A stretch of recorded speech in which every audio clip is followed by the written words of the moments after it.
Assalamualaikum warahmatullahi wabarakatuh. Pada kesempatan ini kita akan belajar bersama materi nilai fungsi trigonometri untuk sudut tertentu. Materi ini sudah dipelajari di kelas 10. Nah, mari bersama-sama kita mengingat kembali. Nah, yang pertama, nilai fungsi trigonometri untuk 0 derajat, 30 derajat, 45 derajat, 60 derajat, dan 90 derajat. Coba diingat-ingat lagi. Yang pertama, sin dari sudut 0 derajat berapa? 0. Oke. Sin 30 setengah. Sin 45 setengah akar 2. Sin 60 setengah akar 3. Oke, sin 90 1.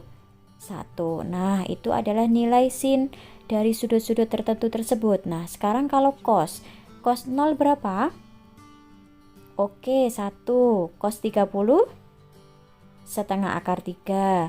Cos 45 setengah akar 2. Oke, cos 60 setengah. Sedangkan cos 90 adalah 0. Nah, itu adalah nilai sinus dan kosinus sudut-sudut tertentu. Nah, sekarang bagaimana untuk tangen? Tangen 0 berapa? Nah, ingat lagi bahwa tangen itu adalah sin per cos. Nah, kalau sin 0, 0, cos 0, 1. Nah, 0 dibagi 1 hasilnya 0. Selanjutnya tangen 30, berarti setengah dibagi setengah akar 3, yaitu 1 per akar 3. Kalau dirasionalkan, sepertiga akar 3. Nah, selanjutnya tangen 45, berarti setengah akar 2 dibagi setengah akar 2, hasilnya adalah 1. Oke, tangen 60, setengah akar 3 dibagi setengah. Nah, setengah dibagi setengah habis ya 1. Nah, sehingga menghasilkan tangen 60 adalah akar 3. Mana dengan tangen 90? 1 per cos 90 itu 0. 1 per 0 tidak terdefinisi. Oke. Nah, itu adalah nilai fungsi trigonometri untuk sudut-sudut tertentu. Kalian mengenal biasanya adalah nilai sudut istimewa. Nah, pertanyaannya, bagaimana nilai fungsi trigonometri untuk sudut lebih dari 90? Nah, coba diingat-ingat lagi. Waktu kelas 10, kalian punya sifat-sifat fungsi trigonometri. Nah, kalian mengenal ini sudut berelasi. Kuadran 1 ada sifat seperti itu, kuadran 2 seperti itu, kuadran 3, dan terakhir kuadran 4. Apakah sifat-sifatnya terlalu banyak, susah diingat, atau bagaimana cara yang lebih mudah untuk mengingat sifat-sifat tersebut? Nah, coba perhatikan penjelasan cara berikut ini. Yang pertama, perhatikan tanda di setiap kuadran. Apa maksudnya? Nah, pasti kalian sudah pernah mendapatkan seperti ini. Coba perhatikan kembali. 1 itu 0 sampai 90 ya. Nah, coba fungsi trigonometri apa yang bernilai positif di kuadran 1? Oke, semua. Jadi semuanya positif. Apa maksudnya? Sin bernilai positif, cos juga bernilai positif, tangen juga bernilai positif, dan juga kebalikannya. Kebalikannya sin adalah sepersin, yaitu kosekan, atau sekan atau kotangen juga positif. Artinya semuanya positif. Nah, untuk kuadran 2 90 sampai 180 yang bernilai positif hanya sin dan juga kebalikannya yaitu kosek. Nah, yang ketiga, kuadran 3 itu 180 sampai 270. Yang bernilai positif adalah hanya tangen dan juga kotangen. Terakhir, kuadran 4 itu 270 sampai 360. Yang bernilai positif hanya cos dan kebalikannya yaitu sekan. Nah, itulah maksud tanda. Artinya tanda tergantung dari kuadrannya. Apakah kuadran 1, 2, 3 atau 4. Perhatikan benar-benar tandanya. Yang pertama itu. Oke, yang kedua lihat polanya. Apa maksudnya lagi, Bu, pola? Nah, pola di sini maksud saya adalah coba perhatikan lagi sifat-sifat fungsi trigonometri tadi. Di sini kita punya kuadran 1 itu adalah sin 90 min X. cos 90 min X, dan seterusnya. Lihat polanya. Kuadran 1 itu kan 0 sampai 90. Artinya 90 min kurangnya 90, jadi kurang dari 90. Atau bisa juga 360 plus. Artinya dia satu putaran kan 360. Kalau 360 lebih berarti kembali lagi ke kuadran 1. Nah, kalau kuadran 1 bisa 90 min atau 360 plus. Sekarang kuadran 2. Kuadran 2 itu 90 sampai 180. Lihat polanya. 90 plus X atau 180 min, artinya lebih dari 90 atau kurang dari 180. Selanjutnya kuadran 3. Kuadran 3 270 min atau 180 plus. Kenapa? Karena kuadran 3 itu 180 sampai 270. Nah, kuadran 4 itu 270 plus atau 360 min. Kenapa? Karena kuadran 4 lagi 270 sampai 360. Artinya lebih dari 270 atau kurang dari 360.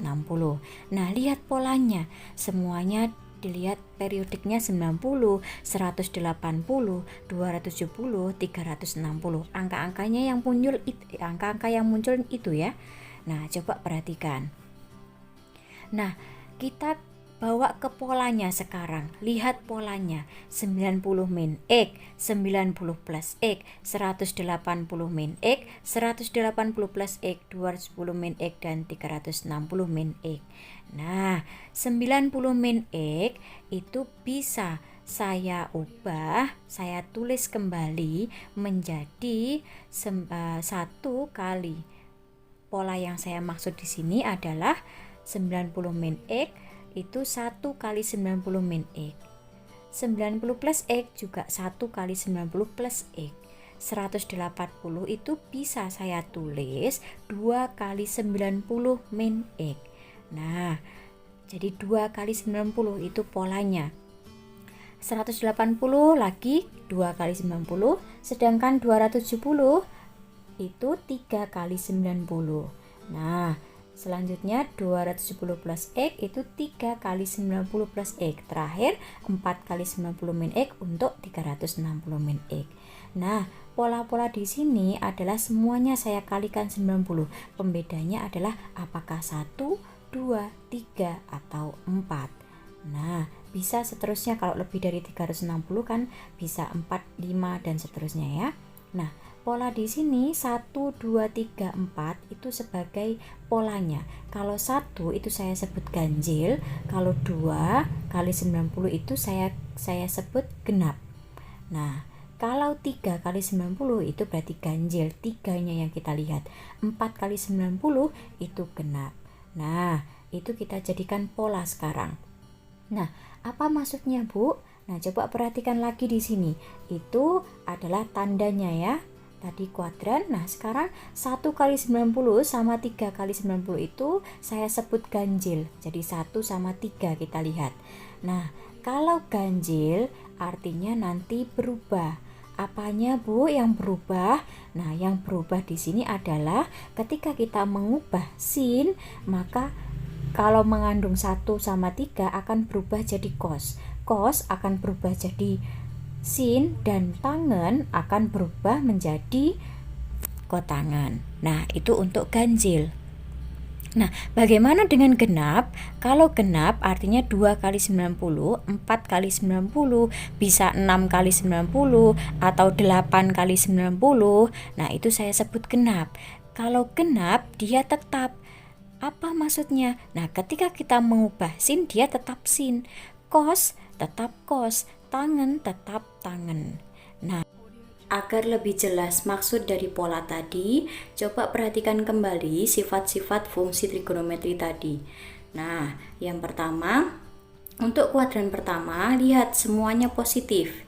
Nah, sekarang kita lihat 90 min X, itu kan 1 kali 90 ya. Nah, sin berubah jadi cos. Cos berubah jadi sin, tangen berubah jadi kotangen. Sedangkan sin 360 plus X, 360 itu kan 4 kali 90. Nah, 4 kali 90 dia yang mulanya sin, dia tetap sin. Cos tetap cos, tangen tetap tangan. Jadi disama dengankan dia tetap. Nah, perhatikan sekarang di kuadran 2. Yang bernilai positif dia hanya sin. Nah, dilihat itu. Semuanya negatif kecuali sin. Nah, selanjutnya sin 90 plus X. Itu artinya 1 kali 90. Nah, sin dia berubah jadi cos. Cos berubah jadi sin. Tangen berubah jadi kotangen. Sedangkan sin 180 2 kali 90 yang mulanya sin disama dengankan tetap sin. Cos tetap cos, tangen tetap tangen. Cuman tandanya memang tergantung dari kuadran. Nah, jadi maksud dari pola tadi itu seperti itu. Coba kalau kuadran 3 bagaimana? Sama. Sin 270 kuadran 3 lihat dulu yang positif itu hanya tangan ya. Nah, selain tangan dia negatif. Nah, sin 270 itu bisa diubah menjadi 3 kali 90. Nah, dia ganjil, maka sin dia berubah menjadi cos, cos berubah jadi sin, tangen berubah jadi kotangen. Sedangkan sin 180 plus X itu 2 kali 90. Nah, 2 tadi genap, maka sin kalau disama dengankan dia tetap dia sin. Cos tetap cos, sedangkan tangen tetap tangen. Nah, coba perhatikan untuk kuadran 4. Dia yang bernilai positif hanya cos ya. Nah, sekarang 270 plus itu dia ganjil. Yang mulanya sin dia berubah jadi cos. Cos berubah jadi sin, tangen berubah jadi kotangan. Sedangkan sin 4 kali 90 360 itu sin tetap sin, cos tetap cos, tangen tetap tangen. Nah, itulah maksud dari pola yang kita temukan tadi ya. Oke, selanjutnya agar lebih jelas penggunaannya kita ke contoh. Yang pertama ada sin 90 plus X. Nah, 90 plus X bisa diubah menjadi sin 1 kali 90 plus X. 1 di sini ganjil, diingat bahwa dia ganjil. Ikuti pola tadi. Yang pertama perhatikan dulu tanda di kuadran. Nah, 90 plus X itu kan kuadran berapa? Nah, sin di kuadran 2, dia bernilai positif. Nah, tulis di sebelah kanan dia positif. Nah, selanjutnya tadi karena ganjil 1 kali 90, coba dilihat kalau ganjil sin berubah jadi cos. Nah, tulislah jadi cos X. Cos X ya. Nah, sin 90 plus X sama dengan cos X. Mudah kan cara mengingatnya? Jadi tidak usah dihafalkan, ikuti dua langkah tadi. Nah, yang kedua, misal ada cos 180 plus X, maka bisa diubah menjadi cos 2 kali 90 plus X. Ya. Nah, berdasarkan pola tadi 2 ikut genap ya. Sekarang 180 plus X itu di kuadran berapa? Nah, dia kuadran berapa? 3. Oke, kalau kuadran 3 cos itu bernilai bagaimana? Nah, kuadran 3 yang positif hanya tangen dan kebalikannya. Maka cos di kuadran 3 bernilai negatif. Oke. Nah, tulislah di sebelah kanan dia negatif. Nah, selanjutnya karena genap cos dia tetap cos, maka tulis menjadi cos. Nah, genap jadi cos tetap cos menjadi cos X. Oke, sehingga cos 180 plus X bisa diubah menjadi min cos X. Itulah sifat-sifatnya yang tadi. Jadi sama, kita gunakan pola tadi. Nah, selanjutnya bagaimana Bu kalau menghitung sin sudut sudut tertentu? Nah, misal di sini sin 210. Nah, 210 itu 180 lebih. Dia di kuadran 3. Nah, kuadran 3 maka bisa diubah menjadi sin 2 kali 90 ditambah 30. Kenapa kok 30? Agar biar bisa menjadi 210. Itu 180 ditambah berapa? Kan ditambah 30 ya. Oke, nah sekarang 210 itu di kuadran 3, maka sin bernilai, nah dilihat sin bernilai negatif karena yang positif hanya tangen. Tulislah negatif di situ. Nah, sekarang karena genap, maka yang mulanya sin tetap menjadi sin. Nah, tetap dia jadi sin 30. Nah, artinya sin 210 itu sama dengan min sin 30. Sin 30 berapa? Oke, berarti min setengah. Nah, kita dapatkan sin 210. Bu, kalau diperhatikan tadi kita menggunakan 180 plus ya. Nah, bolehkah kita menggunakan 270 min? Nah, tentu boleh. Di sini di setiap kuadran kalian bisa menggunakan dua alternatif. Bisa menggunakan yang genap ataupun ganjil. Maksudnya adalah kalau genap berarti kita menggunakan 180 plus X ya. Nah, kalau ganjil kita menggunakan 270 min X. Nah, dua-duanya dia ada di kuadran 3. Sehingga sin 210 bisa diubah menjadi sin 3 kali 90 dikurangi 60. Kenapa 60? Biar bisa jadi 210. Artinya 270 harus dikurangi 60. Oke. Nah, sekarang perhatikan di situ 3, maka dia ganjil ya. Nah, sin 210 dia ada di kuadran 3, maka bernilai negatif karena di kuadran 3 yang bernilai positif hanya tangan ya, dan kebalikannya. Nah, sekarang diperhatikan di situ ada sin. Nah, karena ganjil yang mulanya sin akan berubah jadi apa? Nah, berubah jadi cos X. Oke, maka tulislah jadi min cos 60. Nah, cos 60 itu hasilnya adalah berapa? Cos 60? Oke, negatif. Cos 60 itu setengah, berarti hasilnya sin 210 itu hasilnya min setengah. Nah, sama. Meskipun menggunakan cara pertama atau cara kedua hasilnya sama-sama min setengah. Nah, itu contoh penggunaan ketika mencari sudut. Coba latihan lagi mencari sudut-sudut yang lain agar lebih lancar dalam menggunakan pola ini. Oke. Jadi yang perlu diperhatikan adalah dua itu. Yang pertama, tanda di kuadran. Yang kedua, apakah ganjil atau genap. Ganjil genap ditentukan dari pengalinya. 2 kali 90 itu genap, 3 kali 90 itu ganjil. Nah, sekarang bagaimana Bu kalau ingin mengubah negatif sin X ingin diubah menjadi cos X? Nah, min sin X diubah jadi cos X. Maka bisa saya tulis min sin X sama dengan cos berapa? Nah, cos berapa? Cos berapa yang hasilnya min sin X? Oke, nah artinya di situ cos kan disama dengan kan berubah jadi sin, maka pilihlah ganjil karena tadi kalau berubah dia jadi dia pilih ganjil ya, karena sin berubah jadi cos. Nah, pilih ganjil itu maksudnya bagaimana? Kalau ganjil berarti pilih 90 atau 270. Nah, selanjutnya ketika kita sudah memilih 90 dan 210, sekarang lihat cos ingin diubah menjadi min sin atau min sin diubah jadi cos. Nah, cos berubah jadi min sin. Artinya cos yang bernilai negatif itu ada di kuadran 2 atau kuadran 4 ya. Kuadran 3 ya. Nah, sehingga kuadran 2 itu kan 90 plus. Nah, kuadran 3 itu 270 min. Nah, sehingga kita bisa menuliskan bahwa di kuadran 2 itu min sin X sama dengan cos 90 plus X. Sedangkan untuk kuadran 4 min sin X sama dengan cos 270 min X.